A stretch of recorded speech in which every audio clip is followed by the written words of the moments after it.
नमस्कार दोस्तों, मैं उमेश सनोडिया आपका स्वागत करता हूं आपके अपने YouTube channel Vivek GK and maths class में। दोस्तों आज की वीडियो हम देखेंगे एक्सीलेंस स्कूल और मॉडल स्कूल प्रेस परीक्षा 2023 की तैयारी के लिए साइंस के क्वेश्चनों को देखेंगे जो कि बहुत ही महत्वपूर्ण है। आइए हम यहां पर वीडियो को स्टार्ट करते हैं। पहला क्वेश्चन देख रहे हैं हम, निम्नलिखित में से कौन द्रव्यमान की इकाई नहीं है? पौंड, किलोग्राम, ग्राम और डाइन। तो यहाँ पर पौंड, किलोग्राम और ग्राम जो है द्रव्यमान की इकाई है, लेकिन यहाँ पर जो डाइन है वो इकाई नहीं है। डाइन जो इकाई है वो है बल की। क्वेश्चन देखते हैं, बल का मात्रक होता है, तो यहाँ पर जो बल का मात्रक हो जाएगा वो किलोग्राम मीटर प्रति सेकंड स्क्वायर हो जाएगा। फैरड किसका मात्रक है? फैरड जो मात्रक है वो धारिता का मात्रक है, विद्युत धारिता का मात्रक है। सी आंसर हो जाएगा। आगे देखते हैं, ऊष्मा के यांत्रिक तुल्यांक का मात्रक है। ऊष्मा के यांत्रिक तुल्यांक का मात्रक है जूल प्रति कैलोरी। आगे देखेंगे, आगे है बल की एसआई यूनिट क्या है? बल की एसआई यूनिट क्या है? तो एसआई में जो बल का मात्रक होता है वो होता है न्यूटन होता है। यहाँ पर बी आंसर हो जाएगा दोस्तों। आगे देखेंगे, प्रतिरोध को मापने की इकाई क्या है? प्रतिरोध को जो नापने की इकाई होती है वो ओम होती है। आगे देखेंगे, पृथ्वी से सूर्य तक की अनुमानित दूरी की जो लंबाई यूनिट जो है वो है, बी आंसर हो जाएगा यहाँ पर एस्ट्रोनॉमिकल यूनिट हो जाएगा। बी आंसर हो जाएगा। आगे देखते हैं, निम्नलिखित में से सदिश राशि है जिस अब यहाँ पर सदिश और अदिश को हम समझ लेते हैं। तो सदिश राशि वे भौतिक राशियाँ होती हैं जिनमें दिशा और परिमाण दोनों दिया रहता है, वो सदिश राशियाँ होती हैं। और जिनमें केवल परिमाण होता है, वो भौतिक राशि जिनमें सिर्फ परिमाण ज्ञात पता होता है, परिमाण होता है, वो अदिश राशियाँ कहलाती हैं। उसमें दिशा नहीं होती है अदिश राशियों में। तो यहाँ पर देख लीजिए, 8वां जो क्वेश्चन है उसमें हमारी जो दिया हुआ है सदिश राशि, तो यहाँ पर हो जाएगा स्थिति और वेग हो जाएगा। ये आंसर यहाँ पर हो जाएगा। आगे देखेंगे, निम्नलिखित में से कौन सा सदिश मात्रक नहीं है? तो यहाँ पर जो आंसर हो जाएगा वो डी हो जाएगा, गति। आगे देखेंगे, दूध का अपेक्षित घनत्व ज्ञात किया जाता है। बहुत ही महत्वपूर्ण क्वेश्चन है, पूछा जाता है लैक्टोमीटर से। सी आंसर हो जाएगा। गाइगर मूलर काउंटर द्वारा जांच की जाती है। बी आंसर होगा, रेडियो सक्रिय स्रोत के विकिरण की जांच की जाती है। आगे देखते हैं, निम्नलिखित में से कौन सा यंत्र धातु भट्टियों के अंदर के तापमान को मापने के लिए सबसे अधिक उपयुक्त है? तो यहाँ पर हो जाएगा पायरोमीटर। ये आंसर हो जाएगा, क्योंकि अत्यधिक तापमान होता है, पायरोमीटर से नापा जाएगा। आगे है, वायुमंडलीय दाब को मापने के लिए किस उपकरण का उपयोग किया जाता? बहुत ही महत्वपूर्ण क्वेश्चन है, बैरोमीटर का उपयोग किया जाता। बी यहाँ पर आंसर होगा। अब इसमें क्या बहुत सारे क्वेश्चन हैं, मैं ऐसे क्वेश्चन यहाँ पर आपके लिए लेके आया हूँ जो बहुत ही महत्वपूर्ण है। फाउंटेन पेन का आविष्कार किसने किया? तो यहाँ पर है बी आंसर हो जाएगा, लुइस ई वाटरमैन ने। आगे देखेंगे, स्टेनलेस स्टील का आविष्कार किसने किया? तो यहाँ पर सी आंसर हो जाएगा, हैरी वियरली ने। आगे देखेंगे, अल्फ्रेड नोबेल पुरस्कार की स्थापना करने वाले अल्फ्रेड नोबेल ने किस चीज़ का आविष्कार किया था? तो यहाँ पर आंसर हो जाएगा बी, डायनामाइट। पिस्तौल का आविष्कार किसने किया था? तो यहाँ पर आंसर हो जाएगा डी आंसर हो जाएगा यहाँ पर, सैमुअल कोल्ड ने। आगे देखेंगे, आगे हम यहाँ पर देखेंगे, न्यूटन का प्रथम गति नियम संकल्पना देता है। तो यहाँ पर आंसर हो जाएगा डी का, जड़त्व का नियम। पहला नियम में है, जो न्यूटन का पहला नियम है, यदि कोई गतिमान वस्तु है तो उस गतिमान ही रहेगी, या फिर विरामावस्था में है तो विरामावस्था में ही रहेगी जब तक उस पर कोई बाहुबल आरोपित ना किया जाए। इस नियम को जड़त्व का नियम भी कहा जाता है। आगे देख, अगला क्वेश्चन है, गैलीलियो के गिरते शरीर के नियम को और किस नाम से जाना जाता है? यहाँ पर जो आंसर हो जाएगा वो हो जाएगा न्यूटन का प्रथम नियम कहा जाता है। ये बी आंसर होगा। आगे देखेंगे, रॉकेट किस सिद्धांत पर कार्य करता है? रॉकेट जो काम करता है वो है हमारा न्यूटन के तृतीय नियम के अनुसार, की विपरीत प्रतिक्रिया होती है, तीसरा नियम है। तो न्यूटन का तृतीय नियम हो जाएगा। आगे, गोली छोड़ने के बाद राइफल पीछे की ओर प्रतिक्षेपित होती है, इसका कारण है, तो इसका कारण भी हो जाएगा बी, न्यूटन के तृतीय नियम। तृतीय नियम हो जाएगा यहाँ पर विपरीत प्रतिक्रिया वाला, बी आंसर हो जाएगा। बॉल को लपकते कैच करते समय एक क्रिकेट खिलाड़ी में से किसको कम करने के लिए अपना हाथ नीचे कर लेता है। जब कैच आता है तो आपने देखा होगा कि जो खिलाड़ी है वो हम हाथ को जो है थोड़ा पीछे की ओर लेके जाता है, तो इसका क्या कारण होता है, तो यहाँ पर आंसर है हमारा सी, आवेग के कारण।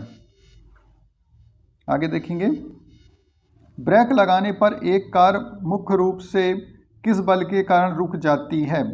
आंसर हो जाएगा घर्षण बल के कारण, सी आंसर हो जाएगा। अगला क्वेश्चन है, एक मनुष्य एक दीवार को ढकेलता है तथा उसको विस्थापित नहीं कर पाता, तो वह जो है कोई कार्य नहीं करता है, ऐसा हो पाएगा, सी, कोई कार्य नहीं करता है। देखेंगे हम, मानव की विहित ऊर्जा का सबसे पुराना रूप है, तो यहाँ पर हमारा आंसर हो जाएगा सौर ऊर्जा। सौर ऊर्जा जो है सबसे पुरानी। घड़ी के स्प्रिंग में भंडारित ऊर्जा किस प्रकार का उदाहरण है, तो यहाँ पर स्थितिज ऊर्जा का उदाहरण है। आगे देखेंगे, कोयले से वाणिज्यिक रूप से पैदा होने वाली ऊर्जा को क्या कहते हैं, तापीय ऊर्जा कहते हैं, ताप ऊर्जा कहा जाता है, जिससे विद्युत का निर्माण भी किया जाता है, तापीय ऊर्जा। आगे देखेंगे, जल विद्युत संयंत्र क्या परिवर्तित करता है, जल से क्या बनाते हैं, बिजली बनाते हैं, तो इसको कहेंगे गतिज ऊर्जा से विद्युत ऊर्जा। जो जल की गति है उसका उपयोग किया जाता है विद्युत बनाने के लिए, तो यहाँ पर गतिज ऊर्जा से क्या बनाया जाता है, गतिज ऊर्जा से विद्युत ऊर्जा बनाई जाती है, ये आंसर हो जाएगा। अगला है, निम्नलिखित में से कौन सा उपकरण रासायनिक ऊर्जा को विद्युत ऊर्जा में परिवर्तित करता है। रासायनिक ऊर्जा से विद्युत ऊर्जा में ट्रांसफ़र होता है, तो वो होता है बैटरी। सेल जो होते हैं, बैटरी जो होती है उसमें क्या होता है, सेल और बैटरी की बात करें तो रासायनिक ऊर्जा होती है, उसको विद्युत ऊर्जा में परिवर्तित किया जाता है, तो बी आंसर हो जाएगा, बैटरी। आगे देखेंगे, गुरुत्वाकर्षण नियम की परिभाषा किसने दी, तो आंसर हो जाएगा न्यूटन ने, ए। आगे देखते हैं, समुद्र में अधिकांशतः ज्वार भाटा किस कारण आता है, तो ज्वार भाटा आता है, यहाँ डी आंसर हो जाएगा, पृथ्वी पर चंद्रमा के गुरुत्वाकर्षण प्रभाव के कारण। निम्नलिखित में से किस स्थान पर गुरुत्वाकर्षण बल सबसे अधिक है, तो यहाँ पर आंसर हो जाएगा डी, ध्रुवों में, उत्तरी ध्रुव और दक्षिणी ध्रुव है ना, वहाँ पर जो है सबसे ज़्यादा गुरुत्वाकर्षण बल होता है। आगे देखेंगे, पृथ्वी के केंद्र पर किसी वस्तु का द्रव्यमान होगा, पृथ्वी के केंद्र में किसी वस्तु का द्रव्यमान होता है, वो होता है स्थिर होता है, बी आंसर होगा। चलती लिफ्ट में व्यक्ति के वजन पर क्या प्रभाव होगा, तो यहाँ पर है भार नहीं बदलेगा, सी आंसर होगा। आगे है, पृथ्वी पर पलायन वेग है, पलायन वेग का मान 11.2 किलोमीटर प्रति सेकंड होता है। पलायन वेग वह वेग होता है जिससे पृथ्वी को के गुरुत्वाकर्षण शक्ति को पार करने के लिए जिस वेग की आवश्यकता होती है कि इस गति से यदि उसको लॉन्च किया जाए तो पृथ्वी पे लौट के दोबारा नहीं आएगा, तो 11.2 किलोमीटर प्रति सेकंड वेग होना चाहिए। सैटेलाइट वगैरह जो छोड़े जाते हैं, उपग्रह छोड़े जाते हैं, इसी वेग से छोड़े जाते हैं। अगला है, दाब की एसआई इकाई क्या है, तो दाब की एसआई इकाई है, सी आंसर हो जाएगा, न्यूटन प्रति वर्ग मीटर, सी आंसर होगा। अगला है, द्रव्यमान प्रति यूनिट आयतन क्या है, तो आंसर हो जाएगा सी, घनत्व है। आगे देखेंगे, वर्षा की बूंद का आकार गोलाकार होता है, इसका क्या कारण है, पृष्ठ तनाव के कारण, बी आंसर होगा। निम्नलिखित में से कौन सा एक बुरा ऊष्मा परिचालक है, तो यहाँ पर जो दिए हैं उसमें है कांच। कांच में ऊष्मा जो है प्रसारित नहीं होती है, जबकि एल्यूमिनियम, तांबा और चांदी में बहुत अच्छे से जो सुचालक होते हैं ऊष्मा के, लेकिन कांच जो है ऊष्मा का अच्छा सुचालक नहीं होता है। आगे देखेंगे, निम्नलिखित में से कौन सा विकल्प उष्णता का कुचालक है, हो जाएगा लकड़ी। आगे देखेंगे, अगला है, वायुमंडल में प्रायः गर्मी कहाँ से आती है, सूर्य ताप से आती है, सूर्य का जो तापमान होता है उससे आती है, और किस विधि के द्वारा आती है? यदि क्वेश्चन पूछा जाता है कि सूर्य का जो तापमान हमें किस विधि के द्वारा प्राप्त होता है, तो वो विकिरण विधि के द्वारा प्राप्त होता है। और यहाँ पर दिया है सूर्य ताप से हमको गर्मी प्राप्त होती है। आगे देखेंगे, थर्मामीटर में आमतौर पर पारे का प्रयोग किया जाता है क्योंकि इसमें क्या होता है? उच्च चालकता होती है। सबसे अच्छा जो है प्रसार इस पे पाया जाता है पारे में। सी आंसर होगा। पारंपरिक थर्मामीटर में किस तत्व को जो प्राकृतिक रूप से अत्यंत जहरीला होता है का प्रयोग किया जाता है? थर्मामीटर में कौन से तत्व का प्रयोग किया जाता है जो कि जहरीला होता है? तो मरकरी होता है, पारा होता है। बी आंसर हो जाएगा यहाँ पर, बी। आगे देखेंगे, वह तापमान क्या है जिसका पाठ्यांक फ़ारेनहाइट और सेल्सियस दोनों पैमाने पर समान होता है? तो वो पैमाना होता है, वो तापमान होता है -40 डिग्री। आगे देखेंगे,